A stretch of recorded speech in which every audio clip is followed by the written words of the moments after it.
उसको इसमें काफी हाईलाइट भी किया गया। जहां तक मोदी जी का प्रश्न है, मोदी जी के संबंध में पिछले कुछ वर्षों में कई दर्जनें पुस्तक आई हैं।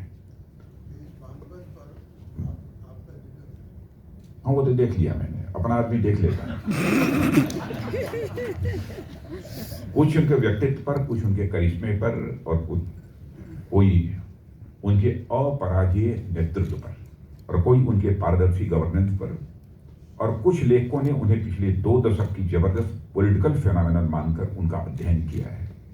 ऐसी कई पुस्तकें आई हैं इन विषयों पर अजय सिंह जी की यह पहली और इकलौती किताब है जो उनके असाधारण सांगठनिक क्षमता और उनके नेतृत्व कौशल पर लिखी गई है। और यह किताब मोदी जी के जीवन पर नहीं, उनके भीतर आम जनता से जुड़ने की जो एक बेमिसाल क्षमता है उस पर लिखी गई है। कैसे अपनी 50 साल की राजनीतिक यात्रा में मोदी जी ने भाजपा को इतना मजबूत बनाया, गांव-गांव तक कैसे उन्होंने पहुंचाया, यह इस पर लिखी गई है। और मैं कह सकता हूं कि इस किताब के माध्यम से अजय सिंह जी ने मोदी के संगठनात्मक कौशल को उजागर करने की एक सार्थक कोशिश की है, और केवल सार्थक कोशिश ही नहीं की है बल्कि उन्होंने प्रामाणिक कोशिश भी की है। इसके लिए भी मैं अजय सिंह जी को अपनी तरफ से बधाई देता हूं। पहले भारतीय जनता पार्टी के संबंध में एक लोक धारणा थी कि भारतीय जनता पार्टी यह शहरी मध्यम वर्ग लोगों की पार्टी है, लेकिन आज कोई इसे नहीं कहेगा कि अब भारतीय जनता पार्टी शहरी मध्यम वर्गीय लोगों की पार्टी है।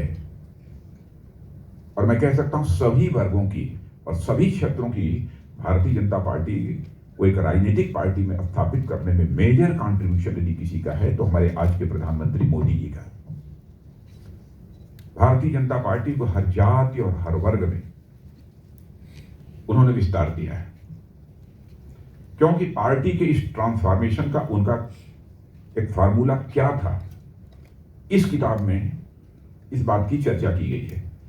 किताब इस बात पर भी रोशनी डालती है कि एक रणनीतिकार के तौर पर मोदी जी में ऐसी कौन सी विशेषताएं हैं जो उन्हें देश के बाकी नेताओं से अलग करती हैं।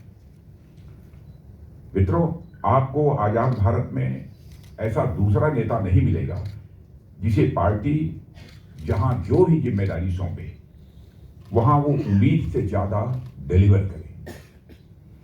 और यह आश्चर्यजनक तथ्य है कि 2001 से पहले मोदी जी कोई चुनाव नहीं लड़े, और यह भी सच है 2001 के बाद वह चुनाव लड़े तो कोई चुनाव हारे भी नहीं।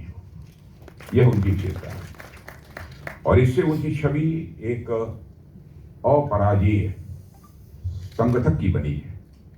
अजय सिंह जी ने अपनी किताब में न तो कोई सिद्धांत प्रतिपादित किया है और न ही उन्होंने मोदी जी का जीवन वृत्त, उनकी लाइफ हिस्ट्री क्या है, यह भी लिखने की नहीं लिखा है उन्होंने। और अजय सिंह ने अनेक किस्सों के जरिए मोदी जी की अद्भुत सांगठनिक क्षमता पर रोशनी डाली है, और इस लिहाज से यह किताब अनसुने किस्सों का एक पिटारा है। बीते 50 साल में मोदी जी से जुड़े कोई 100 लोगों से बातचीत के आधार पर अजय सिंह जी ने यह पुस्तक लिखी है। कोई राय साहब कितने पेज की इसे मैं कहूं, 166, 166, 168, वो तो बायोग्राफी है 2 पेज की, उसको मैं काउंट नहीं करता। 166 पेज की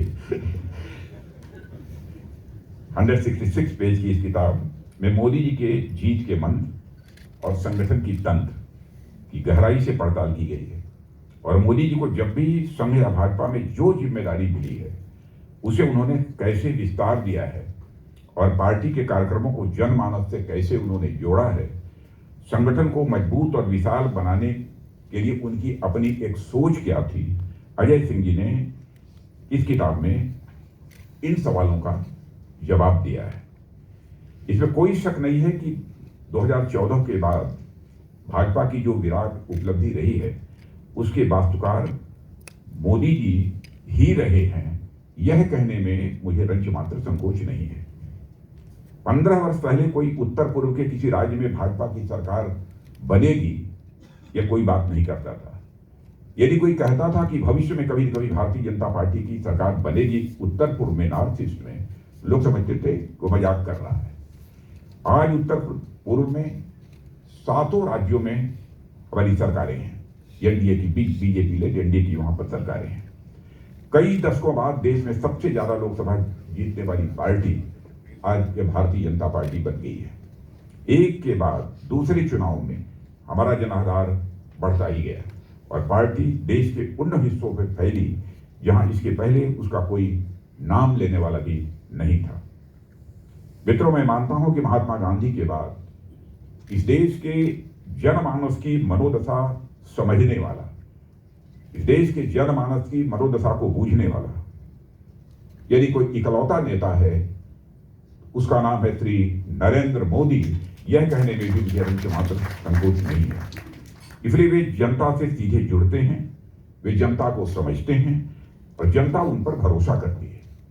देश की नब्ज को भलीभांति समझना ही उनकी सांगठनिक कौशल की यह आत्मा है। और मित्रों, उनकी इस बेजोड़ उपलब्धि के कारण क्या थे? कैसे मोदी जी ने जन भावनाओं को समझने का विज्ञान विकसित किया?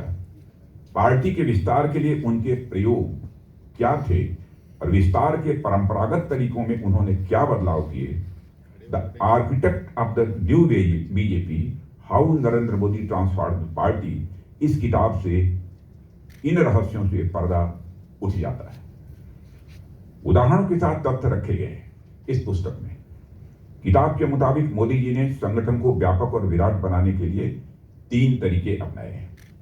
एक परंपरागत प्रचारकों और कार्यकर्ताओं के साथ, और दूसरा स्थानीय महत्वपूर्ण लोग जो पार्टी के बाहर थे पर जिनका उनके इलाके पर अपना प्रभाव था, और तीसरा एक बार जो उनके साथ संवाद में आ जाते उन्हें वह अपने विचार और कार्यक्रमों से वह प्रभावित करते थे। मित्रों, लोक में उनका नायकत्व उनके कड़े और तुरंत फैसले लेने की हिम्मत से फैला है। जो भी 2014 से अब तक उन्होंने सरकार चलाई है, कई ऐसे महत्वपूर्ण फैसले रहे हैं जिसकी कोई कल्पना नहीं करता था, और जिस तरीके से कड़े फैसले लेने का उन्होंने साहस किया है उसके कारण ही उनकी लोकप्रियता लोगों में बढ़ी है।